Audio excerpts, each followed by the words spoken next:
Okay, Gemini. Gemini, this month really highlights your need to heal and to take care of yourself from a health and wellness standpoint, and potentially call in people that can help you do that. The reason I say this is because Mars in Sagittarius is transiting through your opposite sign,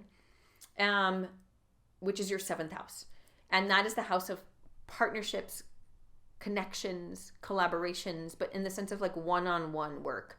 So I tend to see this, especially when I see the full moon happening in your 12th house of healing and release, and the new moon in Scorpio happening in your 6th house of health and wellness. What this tells me for you, Gemini, is how do you connect with maybe a coach, a mentor, a counselor, or just like somebody that just allows you to like get into your body and do some like healing work, but also like help you create new health and wellness rituals or things. Maybe it's a breathwork facilitator, because I find that Gemini does really well with breathwork because it's ruled by the rules the lungs.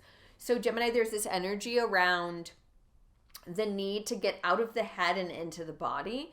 We are in Scorpio season, so we want to feel a little bit more. And Gemini, you're an air sign, so you tend to think, instead of feel.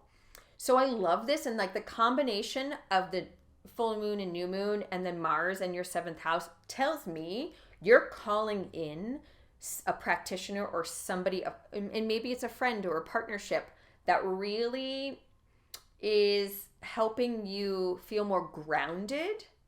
Shadow side of Gemini is you can get a little scattered, right? Or overextend yourself socially. And so sometimes you just need that grounding force. One thing I will say with Mars transiting your 7th house, Gemini, is that if there's any dynamics in partnerships that just don't feel grounding, you might want to work through those with that person. And that can be in business, personal, friendship, family, anything. Where somebody just feels like it knocks you out in the sense of like you feel ungrounded around, or drained is another word I would say for that. It's like, do you feel drained by this person? So it's like there needs to be some good conversation with Mars and Sagittarius of like, all right, this is not feeling like it's supportive for me, especially when I'm trying to kind of get a bit more into my body and out of my head. Gemini, like all air signs, tend to be a bit more anxious. So if somebody's making you, they don't make you, that highlights that anxious energy in your life, like you might want to distance yourself from that for a bit. So let's look at your card